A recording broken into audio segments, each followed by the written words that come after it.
கிறிஸ்துவுக்குள் பிரியமான சகோதர சகோதரிகள் யாவருக்கும் என் அருமை ஆண்டவரும் உலக இரட்சகருமாகிய எம்பெருமான் இயேசு கிறிஸ்துவின் ஈடு இணையில்லா நாமத்தினாலே நான் உங்களை வாழ்த்துகிறேன்.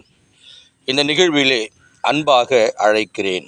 இன்றைய நாளிலே கர்த்தர் நமக்கு கொடுத்த வார்த்தையை தியானிப்போம். எரேமியா 33ஆம் அதிகாரத்திலே 3வது வசனத்தை வாசிக்க கேட்போம். என்னை நோக்கி கூப்பிடு, அப்பொழுது நான் உனக்கு உத்தரவு கொடுத்து நீ அறியாததும் உனக்கு எட்டாததுமான பெரிய காரியங்களை உனக்கு அறிவிப்பேன் என்று கர்த்தர் சொல்லுகிறார். எனக்கு அருமையான தேவச்சனங்களே, இந்த வார்த்தையை நான் சொல்லவில்லை, மாறாக எந்த ஊழியக்காரர்களும் சொல்லவில்லை, மற்றும் உள்ள நம்முடைய மேல் அதிகாரிகள் நமக்கு இதை சொல்லவில்லை. மாறாக யார் சொல்லுகிற வார்த்தை என்று நாம் பார்க்கும் பொழுது கர்த்தர் சொல்லுகிறார். எனக்கு அருமையான தேவச்சனங்களே, உங்களுடைய சூழ்நிலைகள் பல வேளைகளிலே நீங்கள் சிக்கிக்கொண்டு என்ன செய்வது, அடுத்த நேரம் நமக்கு யார் வந்து உதவி செய்வார்கள் என்று நீங்கள் யோசித்து கொண்டிருக்கலாம். குடும்ப சூழ்நிலை எனக்கு இவ்வாறாக அமைந்திருக்கிறதே, இந்த சூழ்நிலையிலிருந்து என்னை விடுவிப்பார் யாரும் இல்லையே என்று நீ அங்கலாய்த்து கொண்டிருக்கலாம். வேலை ஸ்தலங்களிலே மற்றவர்கள் என்னை புரிந்து கொள்ளவில்லையே என்று நீ ஏங்கிக் கொண்டிருக்கலாம். அந்த விஷயத்திலிருந்து நான் எப்படி என்னை பற்றி நான் அவர்களுக்கு தெரிவிப்பேன் என்று நீ கவலைப்பட்டு கொண்டிருக்கலாம். கடன் பிரச்சனையிலிருந்து என்னை விடுவிப்பார் யாருமில்லை என்று நீ அழுது கொண்டிருக்கலாம். ஊழியத்திலே எனக்கு இன்னும் அதிகமான ஆட்கள் ஜனக்கூட்டம் வரவில்லையே என்று நீ கவலை தோய்ந்த முகத்தோடு நீ ஜெபித்து கொண்டும் இருக்கலாம். ஆனால் என்னை நோக்கி கூப்பிடு என்று கர்த்தர் சொன்ன பிறகும் நாம் அதை செய்ய தவறினால் நிச்சயமாகவே கர்த்தர் நமக்கு ஆசீர்வாதத்தை கொடுக்க மாட்டார். பிரியமானவர்களே, இது கடைசி காலத்திலே நாம் வாழ்ந்து கொண்டிருக்கிறோம்.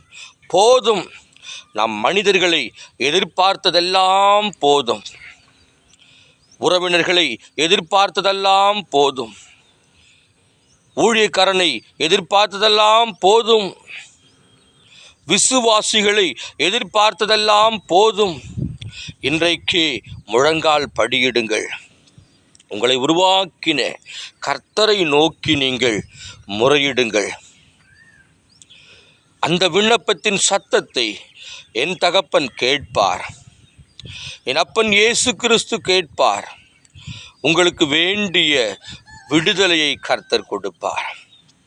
இதுவரைக்கும் நீங்கள் அறிந்திருக்கக்கூடாத பல காரியங்களை கர்த்தர் உங்களுக்கு அறிவிப்பார். பிரியமானவர்களே, இதுவரைக்கும் நீங்கள் தெரிந்திருக்காத ஒரு பெரிய காரியங்கள் நமக்கு ஏராளமாய் உண்டு.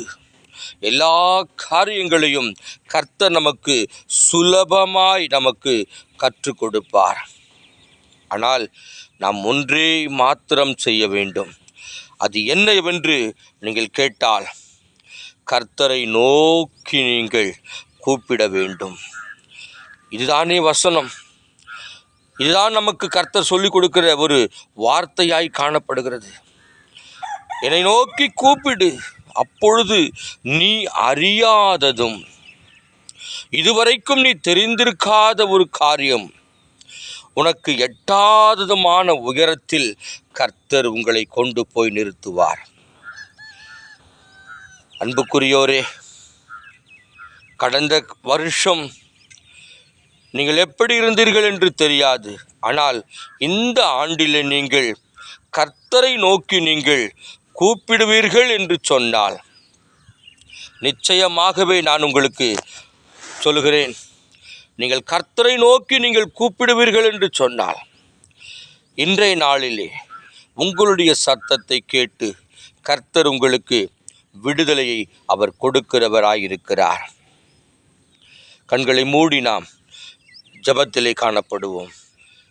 நேசிக்கிற பரலோக பிதாவே, இந்த வேளைக்காக ஸ்தோத்திரம்.